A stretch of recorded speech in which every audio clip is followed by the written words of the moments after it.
안녕하세요. 서창원의 신앙일침 서창원 목사입니다. 정말 폭염이 계속되고 있어서 너무너무 덥습니다. 더위에 정말 시원한 얼음 냉수와 같은 그런 시원함이 이 신앙일침을 통해서 여러분들 마음속에 새겨질 수 있게 되기를 바랍니다. 또 건강에도 유의하시고 하나님의 도우시는 신선한 은혜가 넘치기를 기도합니다. 오늘 신앙 일침 시작하기 전에 여러분 좋아요 또 구독 버튼 눌러주시면 대단히 감사하겠습니다. 오늘 우리들이 생각하고 싶은 것은 과연 신앙생활 한다는 게 뭐냐라고 하는 부분입니다. 여러분들은 신앙생활을 어떻게 이해하십니까? 요즘같이 코로나19가 극성을 부리고 있어서 정말 방역 대책 4단계까지 올라가고 또 더 강렬한 대책을 발표한다고 하는데 교회에 가고 싶어도 가지 못하는 상황이 되어버렸어요. 비대면 예배를 강요할 수밖에 없는 상황입니다. 따라서 신앙생활이라 하는 것은 단순히 교회에 가는 것이 신앙생활이다 라고 말할 수 없는 것이 되어버렸어요. 물론 교회 가는 것이 신앙생활의 일부분이기는 합니다만은 교회 간다고 해서 나는 신앙생활을 잘하고 있다라고 말할 수 있나요? 뭐가 진짜 신앙생활일까요? 이렇게 비대면 예배가 지속되고 있는 때에는 그냥 집에서라도 성경이라도 읽고 조금이라도 기도 생활하고 조금이라도 다른 사람에게 착한 일을 하고 하는 것이 신앙생활의 모든 것일까요? 어떤 분은 이 코로나 핑계대고 교회를 가지 않죠. 그동안 사실은 이런저런 이유 때문에 교회를 가고 싶어 하지 않고 또 다니지 않는 일명 어떤 목사님은 이 도피성 그리스도인이라 이렇게 이야기하는데 우리 일명 가난교인이라고 이야기하는. 근데 그들은 정말 교회에서 도피한 자들인 거죠. 근데 그들을 합법화시킨 것이 지금 이 코로나 바이러스가 가져온 결과물이라고 봐져요. 그 핑계 대고 가난교인은 아니라 할지라도 교회를 도피하고자 하는 사람 마음이 없다 할지라도 이제 교회 가는 것이 꺼려지는, 행여나 교회에 가서 감염되는 일이 생기면 어떨까 하는 두려움이 엄습해 오고 있는 것이죠. 여러분들이 신앙생활 하는 것이 뭘까요? 그러니까 집에서 그냥 온라인으로 예배 한번 드려주는 것,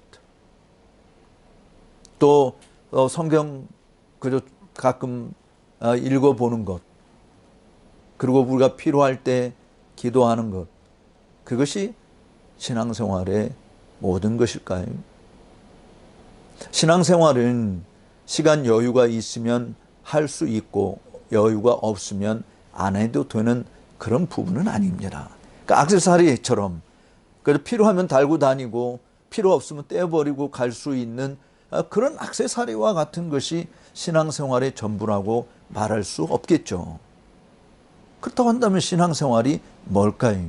사실 신앙생활은 어떤 우리가 24시간의 삶 속에서 일부를 종교적인 영역에 투자한다고 해서 그것이 신앙생활을 잘한다라고 말할 수 있는 것이 아닙니다.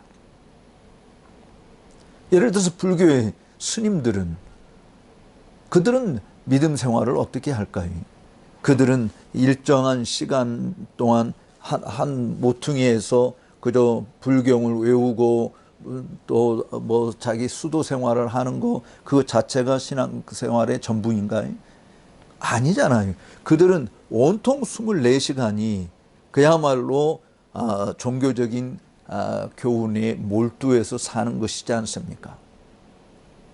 그렇다고 한다면 우리 기독교인들도 신앙생활을 한다라고 이야기할 때 그 신앙생활이 뭐냐라고 하는 것이 그냥 외형적으로 교회가 절간에 가도 교회 가는 것이고, 그리고 외형적으로 부처님의 가르침을 한마디 듣는 것처럼 그냥 예수님의 가르침 한마디 듣는 것으로 그것이 신앙생활의 전부가 아니다라고 하는 것이죠. 사실 신앙생활의 출발은 토탈 레포메이션 또는 토탈 트랜스포메이션, 전적으로 개혁되고 전적으로 변형된 것에부터 출발을 하는 것입니다. 즉 신앙생활을 하기 이전에 우리 인간의 모습이라고 하는 것은 허물과 죄로 죽은 자를 이야기하잖아요. 그런데 예수님을 구주로 영접을 하게 되어지면, 즉 예수님께서 우리 죄인들의 죄의 짐을 친히 짊어지시고 우리가 받아야 될 모든 이 하나님의 진노의 저주를 온몸으로 받아내시고 우리가 죽어야 될 그 죽음을 예수님이 대신 십자가상에서 죽어주심으로 말미암아 누구든지 이 예수를 믿으면 멸망치 않고 영생을 얻는다라고 하는 주님의 약속의 말씀처럼 바로 이 예수님을 구주로 영접한 자들이 신자인 것입니다. 따라서 그렇게 영접하게 되어지면 전에는 허물과 죄로 죽었던 우리가 바로 이 예수 그리스도를 믿음으로 말미암아 다시 살아나게 된 자, 살아난 자가 된 거예요. 새 사람이 된 것이죠. 썩어져갈 구습을 쫓는 옛사람을 다 벗어버리고 이제 하나님을 따라 의와 진리의 거룩하심으로 지음을 받은 새 사람이 된 것이에요. 그렇다고 한다면 새 사람이 되었으니 이제는 새 사람답게 살아가는 것이죠. 새 사람으로 살아가는 거예요. 더 이상 전에는 육체의 욕심을 따라 지내는 그런 정말 이 세상 풍속을 쫓아 살아가는 그런 사람이 아니라 이제는 하나님이 우리에게 살라고 주신 하나님의 기록된 이 말씀을 쫓아서 살아가는 것이죠. 따라서 신앙생활은 정말 전적인 변화, 심령의 변화를 받은 사람을 이야기하는 것입니다. 겉으로는 여전히 똑같은 나의 모습이죠. 내가 예수 전혀 안 믿다가 예수 믿고 나니까 갑자기 정말 추남이 미남이 되는 거고 추녀가 미녀가 되는 게 아니잖아요. 갑자기 아주 그냥 포악한 사람이 온순한 양으로 변화되는 것이 아니에요. 겉의 모습은 그대로인데 속 사람이 바뀌어진 것이죠. 내면적인 변화가 일어난 것이에요. 전에는 하나님 없이 살았지만 이제는 하나님 안에서 거하는 것이죠. 전에는 전혀 소망도 없이 땅에 있는 것이 전부인 것처럼 살았어요. 잠시 있다가 사라지고 말 것들이 그것이 전부인 것처럼 그것을 하나라도 더 소유하고 더 얻고 더 누리고자 몸부림치며 살았던 것이죠. 그런데 이제 이 심령의 변화를 받아서 이 세대를 본받지 않고 무엇이 하나님이 선하시고 무엇이 하나님이 기뻐하시는 거고 무엇이 하나님이 온전케 여기는 것인가, 이거를 분별하여 그 뜻대로 살아가는 것입니다. 다른 말로 이야기하면 하나님께서 우리에게 주신 이 하나님의 말씀을 따라 사는 것이 신앙생활의 모든 것이라고 이야기할 수 있어요. 그런데 이 신앙생활을요 하지 못하도록 방해하는 요소들이 너무너무 많아요. 지금 우리가 정부의 행정명령에 의해서 정말 대면 예배를 하지 못하고, 그것도 뭐 100명이 모이는 교회나 수천 명, 수만 명이 모이는 교회나 19명 이내로 모이라고 그렇게 강제 명령을 내린 거잖아요. 저는 이 명령을 생각해 보면서 뭐 다른 신앙 일침 시간에도 언급을 해드린 적이 있습니다만은 우리 그리스도인들이 진짜 그리스도인이라면 이 부분을 심각하게 고려해야 된다고 봐집니다. 왜냐하면 우리는 끝날이 가까울수록 더욱더 모이게 힘쓰라고 그랬잖아요. 서로 권하여 선행과 사랑을 하면서 서로 그날이 가까울수록 모이게 더 힘쓰라. 근데 지금 사실은 예수님이 다시 오실 날이 가까워지고 있는 것은 분명하잖아요. 그럼에도 불구하고 우리는 서로 권하여 모이기를 힘쓰는 것보다는 서로 지금 권하여 모이지 못하도록 막고 있는 것이잖아요. 저는 모세를 통해서 신앙생활의 한 단면을 읽어보고자 합니다. 우리가 잘 아는 히브리서 11장, 믿음장이죠. 정말 위대한 하나님의 사람들의 모습을 표현해 주고 있는 말씀들입니다. 그 히브리서 11장 23절에 믿음으로 모세가 낳았을 때 그 부모가 아름다운 아이임을 보고 석 달 동안 숨겨 임금의 명령을 무서워 아니하였다라고 했습니다. 지금 바로 왕이 온 지역에 명을 내려서 이 히브리인들이 아기를 낳으면 남자아이는 다 죽이라 그랬어요. 여자아이들만 살리라고 그랬습니다. 근데 모세의 엄마 아빠가 모세를 놔놓고 보니까 이 아이가 범상치 않은 거예요. 정말 아름다운 귀한 아이. 차마 이 아이를 죽일 수 없었어요. 물론 이 모세의 어머니만 그런 것이 아니죠. 모든 부모가, 물론 뭐 요즘에 자식 죽이는 못된 사람들도 있습니다만은 일반적으로 모든 부모가 자기 자식 소중하지 않은 사람이 누구예요? 누가 그 자식을 죽이려고 하겠어요? 어떻게든지 피하려고 했겠죠. 그런데 모세가 태어났을 때 이 엄마 아빠는 바로 왕 임금의 명령을 두려워하지 아니하였다. 그러면서 신앙생활은 행정명령 두려워하지 않는 것이 진짜 모습이 아닐까요?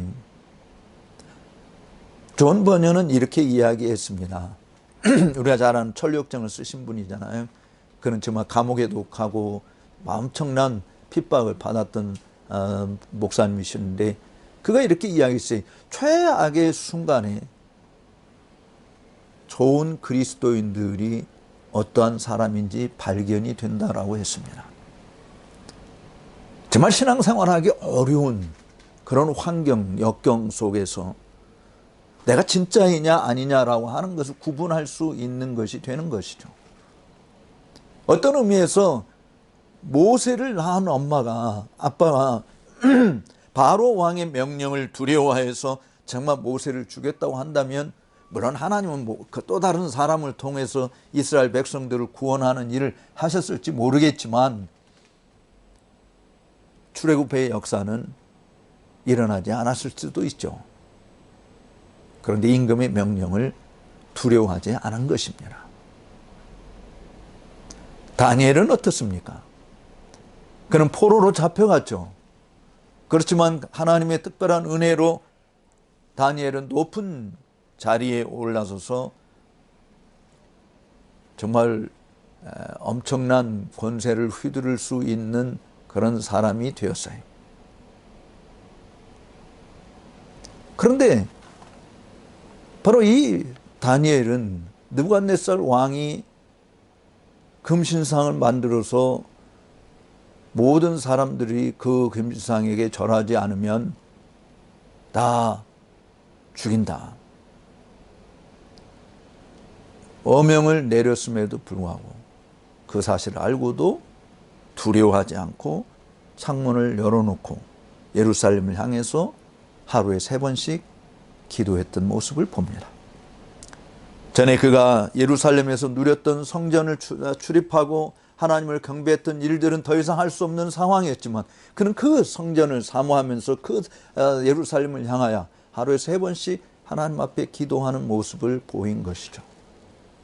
다니엘의 세 친구 사드락과 메삭과 아벳느고도 느부갓네살 왕의 명을 두려워하지 아니하고, 하나님께서 우리를 살려주시겠지만 왕이 만든 금신상에는 절하지 않겠습니다. 하나님 우리를 살려주지 않아도 내가 왕이 만든 금신상에는 절하지 않겠습니다라고 단호히 이야기하지 않았습니다. 그래서 두려워하지 않고 오히려 극렬히 타는 풀무불 속에 던져짐을 당했어요. 다니엘은 사자굴에 던져짐을 당했고요. 바로 이렇게 믿음 생활이라고 하는 것은 존 버년이 이야기한 것처럼 최악의 순간에 정말 내가 참된 그리스도인인지 아닌지를 증명할 수 있는 것이 된다. 그렇다고 한다면 코로나19와 의해서 지금 행정명령이 내려졌고 그것에 순응하지 않으면 엄청난 벌금이 가해지고 교회가 정말 문을 닫을 수 있는 그런 강압적인 조치가 취해질 수 있어요. 그럴 때 우리는 정부에 맞서서 싸우라, 저는 그렇게 지금 이야기하는 것이 아닙니다. 지금 이 순간에 이 환경을 잘 이용을 해서 어떻게 해든지 신앙생활하는 일을 줄여가고 하나님과 가까이 하는 것보다는 세상에서 그저 편안하고 안락한 것을 누리고자 하는 이런 유혹에 빠지기보다는 진짜 그리스도인의 모습이 무엇인지 보여줘야 되는 것이지 않겠습니까? 우리는 사람을 두려워하는 자가 아니라 하나님을 두려워하는 자가 되어야 되죠. 사람의 말에 순종하는 것이 아니라 하나님의 말씀에 순종하는 것이 더 나은 것임을 말해줄 수 있어야 하는 것이지 않습니까? 아니, 그걸 우리의 삶을 통해서 그렇게 증명해야 되지 않겠어요? 모세의 부모로부터 모세는 믿음을 전수받았어요. 물론 미리암의 기지로 인해서 정말 엄마가 모세의 친엄마가 유모 역할을 하면서 젖을 먹이면서 기르는 역할을 했죠. 그러면서 뭘 가르쳤을까요? 하나님을 가르치지 않았겠습니까? 그래서 모세가 한 일이 뭡니까? 바로 24절에 있는 말씀을 보면 믿음으로 모세는 장성하여 바로의 공주의 아들이라 칭함을 거절하였다라고 이야기했습니다. 부모님은 임금의 명령을 두려워하지 않았고 모세는 자기가 가진 특권을 포기한 것입니다. 바로 공주의 아들이라 칭함을 거절하였다. 아이, 모세는 정말 바보 멍청이 아니야? 아니, 자기 민족을 구원하려고 하면 자기가 이 바로 공주의 아들이라는 칭함을 가지고 있고 그 권리를 적절하게 사용할 수 있는 것을 찾아야 되지. 아니, 그걸 어떻게 거절을 해? 어쩌면 그가 이집트의 바로 왕이 될 수도 있는데, 지금의 왕이 죽고 나면은 어쩌면 왕위를 이어받을 수 있는 자격자가 될 수도 있는데, 그럼 내가 왕이 되어서, 이집트의 왕이 되어서 내 백성들을 정말 이 노예에서 해방시켜야 되겠다라고도 생각할 수 있지 않았을까요? 그런데 그가 바로 공주의 아들이라고 하는 특권을 내려놨습니다. 포기했습니다. 저는 그게 진짜 믿음 생활이라고 생각을 하는 것이죠. 다른 말로 이야기하면 이런 것이 영적 유익을 위해서 육적 권익을 포기하는 것이죠. 여러분들이 가진 지위, 재산, 명예, 모든 지식, 이런 모든 것들을 정말 주님의 복음과 그의 나라의 진보를 위해서 포기해 본 적이 있으십니까? 주님께서 나를 위해서 집과 밭과 부모와 형제, 자매 이걸 다 내버린 자는 100배의 복을 받는다라고 이야기를 했어요. 어쩌면 이 모세도 실제로 자기 자신이 바로 공주 아들이라 칭함받기를 거절하고 그 다음에 나오는 9절 말씀이 우리 하나님의 백성들과 함께 고난받는 것이 잠시 죄악의 낙을 누리는 것보다 더 좋아하고 이집트에 있는 모든 재물보다도 그리스도의 이름 때문에 능욕받는 것을 더 큰 보물로 여겼으니 이는 상 주심을 바라봄이니라 라고 이야기했어요. 상 주시는 것을 바라보았던 모세, 하나님께로부터 받을 상, 사실은 바로 공주의 아들이라고 아들로서 누리는 그 특권, 권익, 또는 내가 왕이 되어서 이집트에 있는 모든 것이 다 내 소유로 되어진다 할지라도 그것보다 더 큰 것이 하늘에서 주님께로부터 받는 상이라고 한 것을 본 것이죠. 그러니까 신앙생활 한다라고 하는 것은 바로 이런 부분이 육체의 욕심, 지체들을 죽이는 것이고 신령한 것을 얻는 것이죠. 즉 하늘의 것으로 덧입힘을 받는 것을 더 소중한 재물로 여기는 것이. 즉 다른 말로 이해하면 송이꿀 달죠. 좋아요. 우리의 정말 입을 얼마나 달콤하게 합니까? 근데 그 송이꿀보다 더 달게 여기는 것이 하나님 말씀이어야 되고, 요즘처럼 재화를 정말 돈에 눈독 들이는 사람들이 많아지고 더 많은데 갈수록 더 많지 않습니까? 금값은 치솟고 있고요. 근데 그 순금보다도 더 사모할 것이 뭐냐? 하나님의 말씀이다. 그러니까 하나님 말씀을 따라 살 때 고난받는 거, 그것을 기꺼이 감당하겠다라고 이야기하는 것이죠. 보다 나은 상을 주심을 바라본다. 예수님께서도 앞에 있는 십자가 부끄러운 것을 개의치 않고 참고 견딘 것이 뭡니까? 장차 누리게 될 즐거움, 영광, 이것을 내다보았기 때문에. 그래서 사도 바울이 빌립보서 2장에서 이야기한 것처럼 예수님께서 죽기까지 순종하심으로 말미암아 그가 얻은 것이 뭡니까?